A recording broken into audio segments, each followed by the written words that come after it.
Okay, in this video, we're going to talk about how to turn your list into buyers. Because bottom line, it doesn't matter how many people you have on your list, or even the size of your list. If those people aren't buying, then it's not a good list. And so, how do we do that? Do we start turning your list into buyers? Well, first, you need to kind of figure out what kind of subscriber do you have on your list. And what do I mean by the subscriber? Are they a paid subscriber or are they a newsletter subscriber?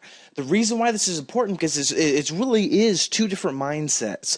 You have the newsletter subscriber who usually signed up because they want information. They want either updates to your blog or they want some type of free information. They're not really in the mindset of buying because they didn't buy anything to get on the list. A paid subscriber is somebody who did exactly just that. They just paid to get on the list. This could be either through a product sell or even through a $1 offer. It doesn't have to be a lot that they paid, but they just paid something to get on the list. And the reason why whenever you set up your list, you want to keep these two groups separate. You know, it is good to have a free newsletter subscriber because, you know, you could get a lot of people that way. And it's really just about casting out a big net and getting as many people as possible because ultimately, if you follow the email demon process, you're going to learn how to really start turning those free or the freebie seekers into paid subscribers. And the paid subscribers is really where you're going to be noticing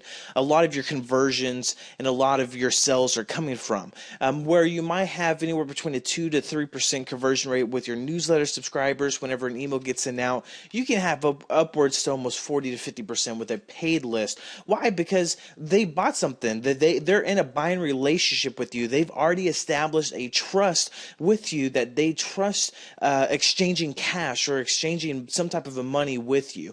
They have a higher trust value. In turn, people only buy from people they know, like, and trust. So if you already have a list that has already trusted you to make that transaction, you know, it's always easier to get repeat business from people who's already paid you than it is trying to convert people who are just, you know, trying to look for free information. Because, you know, free content is good. It's good to get free content. We're going to be going into some detail about how to use free content to really explode your business. But a newsletter subscriber is really just looking for free content. And if you usually try to send them offers, they get a little upset. They say you're spammy, and this is where a lot of your complaints come because they don't want to buy anything. They just want some free information. But a paid subscriber that's already paid you, they would love and cherish free information. It has a higher perceived value to them because they're already used to paying you to get information from you. Now you're giving it something for free. It has a higher perceived value in their eyes, and they're a lot more grateful. So we're going to get into a little bit into detail a little bit later about how to use the free content, but let's start talking about a little bit of how we can start turning newsletter type of subscribers into a paid subscriber. And it doesn't mean that they have to pay a lot. Like I said, even $1 is something to qualify somebody as a paid subscriber because they've already raised their hands once saying, yes, I will give you money. And if they've raised their hand once, then chances are they'll do it again. So what can you do? You could basically create $1 offers to get as many people paid as possible. So the newsletter subscriber think they're looking for free information, so sending out maybe a $497 product or even a $97 video training and stuff like this, that's a little bit of a stretch. You haven't established any trust for your buyers. But basically $1, you know, that is a good entry-level barrier. That's a good entry-level, you know, price just to get people used to buying from you.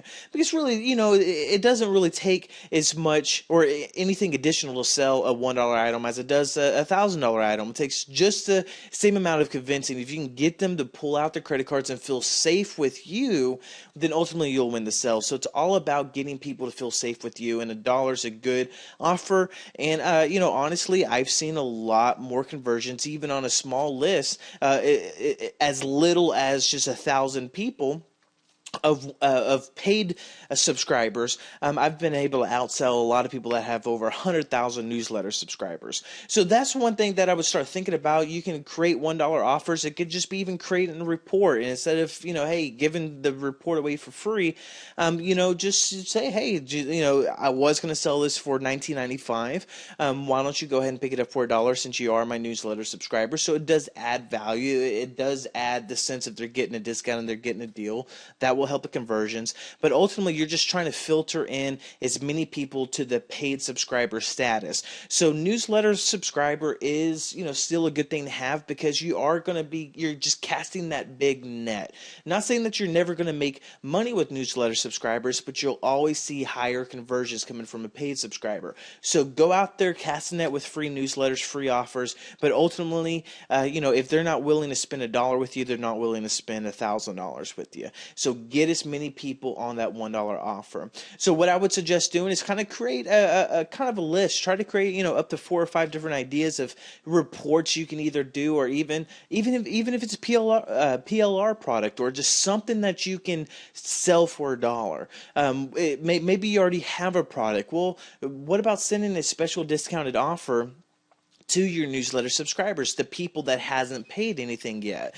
It'll be worth, yes, taking the hit in the short term, just to start building that buyer relationship, that buyer's trust with them. So start creating your kind of your offers of your $1 offer, and then go on to the next video as soon as you got kind of a list, probably about 4 or 5 different types of offers you can give to them, because not all offers are going to convert with all people. So that's the reason why we suggest kind of getting a list of about 4 or 5. But as soon as you got that list, then go on to the next video.